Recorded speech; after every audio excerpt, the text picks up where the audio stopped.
భూ వివాదాలు అనేది విపరీతంగా ఉంటాయి. పల్లె ప్రాంతాలు విపరీతంగా ఉంటాయి. మా తాతల కాలం నుంచి మేము పండించుకుంటున్నామంట అంటాడు ఒకళ్ళు. కానీ ఆ తాత సంపాదించలేదు. ఆ తాత ఏ ప్రభుత్వ భూమో ఆక్రమించుకుని జరుగుతూ ఉంటే ఎవడు అడిగేవాళ్ళు లేడు కాబట్టి జరిగిపోతుంది. ఇప్పుడు అది అడిగినటువంటి సందర్భంలో అక్కడ ఏ సర్వే చేసినటువంటి సందర్భంలో బయటపడుతుంది.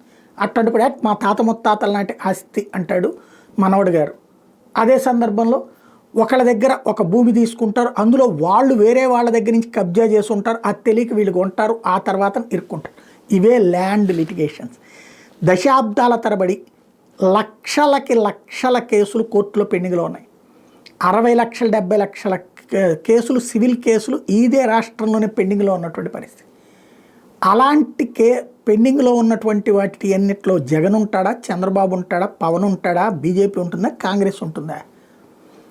అన్ని పార్టీలకు సంబంధించిన అభిమానులు ఉంటారు అందులో.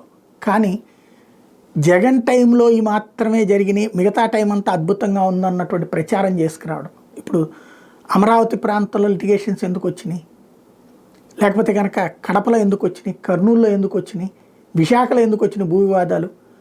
ఒకే అధికార పక్షంలో ఉన్న నాయకులే కొట్టుకున్నారు కదా భూ వివాదాల్లో. కానీ తప్పుడు వార్తలతో తప్పుడు విధంగా వక్రీకరించేటటువంటి అలవాటు మనకి. కేంద్ర ప్రభుత్వం అందుకోసమేగా తీసుకొచ్చినటువంటిది రీసర్వే అన్నది. దాని మీదన బూతులు, దుష్ప్రచారాలు, దుర్మార్గ ప్రచారాలు చేసుకొచ్చారు. రీసర్వే బ్యాన్ అన్నారు, ఇప్పుడు రీసర్వే చేస్తున్నారు. రీసర్వేలు ఇప్పుడు బయటపడుతున్నాయి బోల్డ్ అని అంటున్నారు. ఇంతకుముందు కూడా బయటపడింది అదేగా, రీసర్వేలోనే కదా. రీసర్వే అప్పుడు ఎప్పటి నుంచినో మనం సేద్యం చేస్తున్నాం, కానీ ఈ భూమి ప్రభుత్వం అందయి ఉంటుంది. అట్టెట్లా అని అతను అంటాడు, కరెక్టే. అసలు అతను ఎక్కడి నుంచి వచ్చింది? వాళ్ళ తాత నుంచి. వాళ్ళ తాతకి ఎక్కడి నుంచి వచ్చింది, ఎక్కడ కొన్నాడు, అయ్యే లింక్ డాక్యుమెంట్ ఉండాలి, అదే అడంగల్ కాపీస్ ఉండాలి. అవన్నీ ఉంటే ఆటోమేటిక్గా మళ్ళీ వాళ్ళది అవుతుంది. కాదు అనుకుంటే వాళ్ళ తాతల కాలంలో తేడా చేసినట్టు. ఇవి బయటపడేయడానికే నరేంద్ర మోడీ సర్కార్ తీసుకొచ్చింది దేశవ్యాప్తంగా రీసర్వేతో పాటుగా ఫైనల్ పేపర్. ఈ దఫా రిజిస్ట్రేషన్ అయ్యి ఉన్నటువంటి కాగితం ఏదైతే చేతికొస్తుందో, ఏ స్మార్ట్ కార్డు అయితే వస్తుందో, ఇక దాన్ని ఆపగలిగినోడు ఎవడు లేడు, తీయగలిగినటువంటి వాడు ఎవడు లేడు.